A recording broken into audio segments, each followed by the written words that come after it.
Welcome to the official Property Entrepreneur podcast with myself, Daniel Hill. We are now rated in the top 10 of all business entrepreneurship podcasts in the UK. Last year, we were rated the 7th most popular property podcast, and every month by downloads, we are rated in the top 5% of most popular podcasts in the entire world.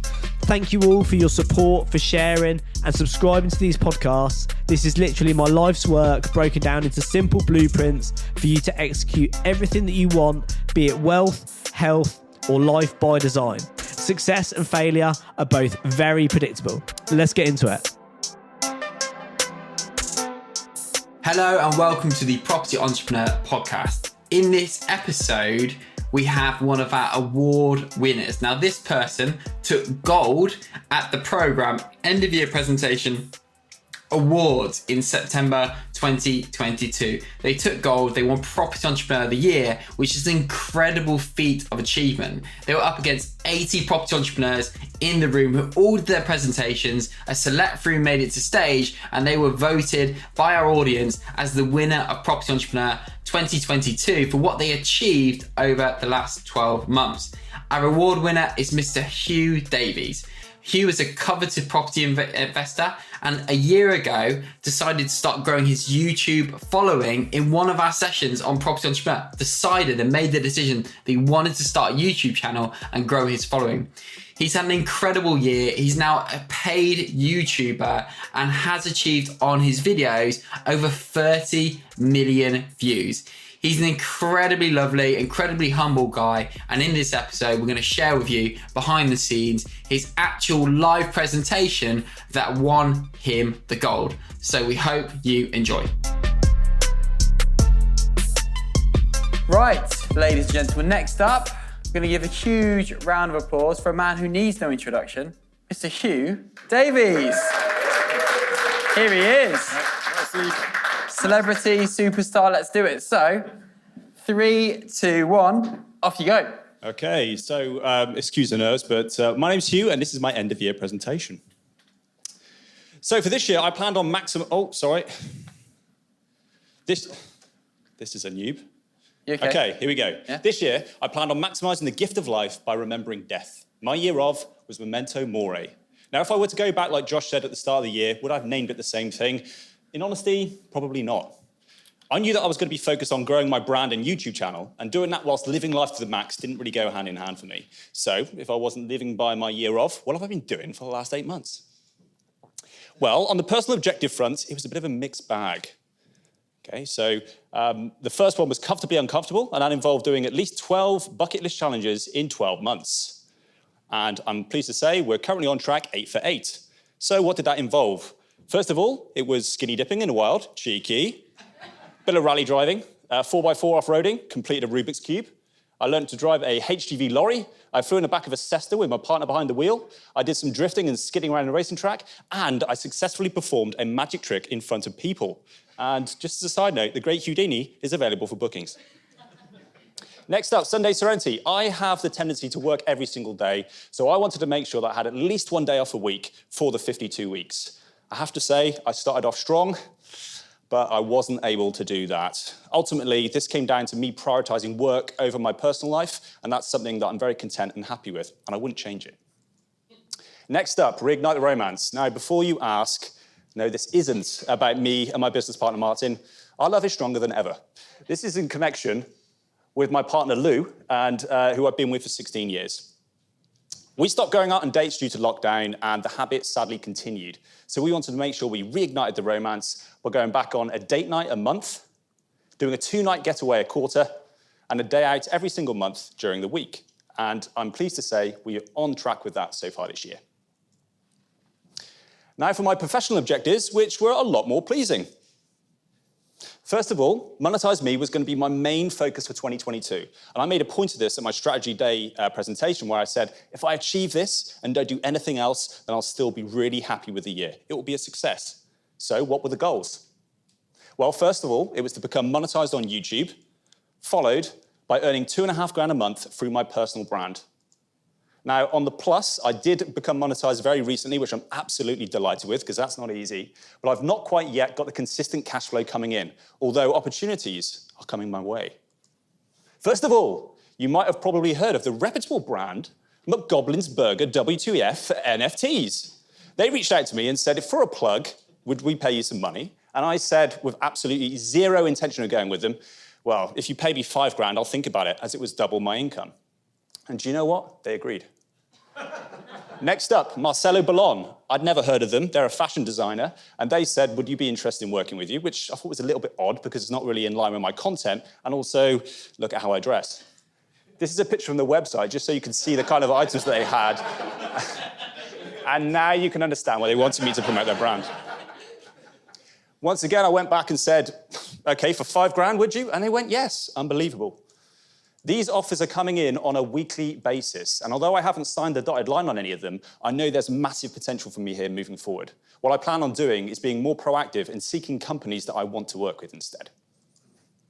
Okay, polite put-downs. I had a massive amount on this year, so I wanted to make sure that I had no new projects because I tend to have a bit of shiny penny syndrome. And although it's been tempting, I've thankfully been able to keep to that this year. This is one of the hardest ones for me, hire to inspire, because I've always been a solopreneur. I've done everything. And I wanted to try and hire an EA and a VA to help run my businesses. And so far to date, I have actually achieved that. I've got 2 people running my publishing business. I've got 2 PAs that do different responsibilities. I've got a VA that runs my sales data. I've got an editor and also a social media manager. Boom. Now on to the headline strategy, which is saying yes to YouTube. Did you know I had a YouTube channel? I don't know. Now, I have the tendency to overthink everything, and I wanted to make sure that I focus on production over perfection. So to really emphasize that point, I set the goal of creating 50 crappy videos this year. Now, so far, I've released 61 with plenty more in the pipeline, so we're on track. Well, I've completed that. Audience alchemy. Now, this is one of the most important things for me. With volume covered, I needed an audience to connect to and offer value to. So my goal was to create an email list, and one in which I regularly connected with them. And although I have created a website and an email list, I didn't want to just tick the box for property entrepreneur. I'm making sure I've got my ducks in a row, and that'll be launched next month. I'm going to come on to it in a minute, but I've had far more connection with my audience than I was expecting. Here's a little glimpse of my website, huwsview.com, and 83 Designs helped me with that, and that'll be launched next month. Okay, monetize me. This is just simply a replication of the professional objectives that I mentioned earlier. So I'm going to scoot past that and go to my significant successes. Number 1, video award. So I signed up to the popular YouTuber course, the Part-Time YouTubers Academy, and every week they vote for the video of the week among their hundreds of cohorts. And I could not believe it, but I actually won the award. I went forward with a group coaching call with 𝗟𝗶𝘀𝗶𝘀. He's got 3 million subscribers, and he's a big deal on YouTube. He also offered me to go onto his podcast, which is unbelievable. But I'd say probably the pick of the bunch was the fact that I had some validation and recognition from my peers that I'm creating quality content. Next up, social media growth. I was totally blown away by this year. On TikTok, one of my videos boomed. I think at the moment, it's currently at 8.4 million views. Within about 4 to 6 weeks, a video then popped on Instagram, and I had something like, I think it's around 11.6 million views for a video. I've also got a few more videos that are in the million numbers. Across the 4 platforms that I'm focusing on, I've now got over 413,000 followers, as well as views in the region of around 30 million. That is mind-blowing to me, by the way. That was zero expectation of that. Now, I have to say, I'm in a fortunate position where I don't have to do things for money, even if that involves getting paid to look really cool. But I'm driven by helping people because selfishly, it makes me feel good. And one of the best things that I've done this year, I'd say, is receiving messages from people of how I've helped them in some small way. Now, I wouldn't say I get these on a daily basis, but I probably get them every few days. And I have to say, it's been unbelievable because some people share some really dark things with me and the rough times that they're going through. And it's felt great to help them in some small way, whether that's just replying to them on a voice note as opposed to a text, or jumping on Zoom and doing a free coaching call with them, or giving them free fashion advice, whatever I can do to help. Now, the biggest challenge, we're supposed to focus on 1, I'm going to do 2. First of all, social media hate. So when you have millions of views on your content, which is great, not everyone likes what you do. Here's an example. But you still had a ginger beard throw up emoji. Smug twat. Still bald, though. Oh, and your life is shit. Good for you. Now, fuck off. Harsh, but true. Even if these comments had fair points and one looks suspiciously like your business partner, it's not natural or easy to receive thousands of people criticize your work or call you insults. I've had to really fight my inclination to respond, and I've not always been able to do that. Okay. But what I've learned is that the best way to overcome the hate is just to ignore it and walk away. Next up, this leads me nicely on to my next biggest challenge, which is attempting to find a healthy work-life balance. Whilst you're trying to grow a business from scratch and build a brand, trying to have a great personal life, look after your health and relationships is extremely difficult, and I've struggled to do that. Now, a lot of you as entrepreneurs will probably relate to this. On the outside, you see this person that appears to have everything kind of locked down. But in reality, if they only knew the truth. This leads me on to my biggest lesson of the year, which is all about the importance of self-care. Now, here are some things to consider if you want to make sure that you're looking after yourself for the year ahead. And this goes for me as much as you guys. Make sure you switch off from work daily. Make sure you're looking after your physical health as well as your mental health, as they both go hand in hand. Make sure you're spending time socializing with good people who energize you. And when you're with them, be present and be positive. Now, it doesn't matter what you do, whether you're walking in the woods, reading a book, or taking a bath with a glass of wine. Take time every week to indulge in things that energize you and invigorate you. Now, deal of the year, I didn't take that away, so just excuse me while I scoot along. But before I wrap up, I just want to take a moment to share quite an important message. And that is to make sure that you hit the subscribe, the like button, and a notification so you never miss a future video. But in all seriousness, because I had to do the plug, I just want to take a moment to thank a few people. First of all, my partner Lou, who isn't here, but there's no way I could be here doing this without her love and support. The team behind Property Entrepreneur that put these amazing workshops together that kind of go push us and encourage us to take action and to help us with the blueprint.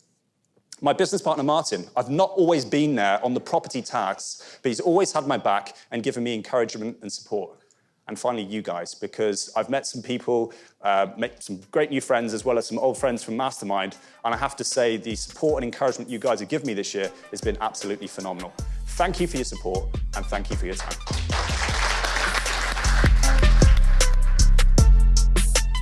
I hope you enjoyed this episode of the official Property Entrepreneur podcast. If you are not already subscribed, click subscribe now to make sure you never miss an episode again. If you're not already following me on social media, Instagram is propertyentrepreneur_. Facebook is Dan Hill.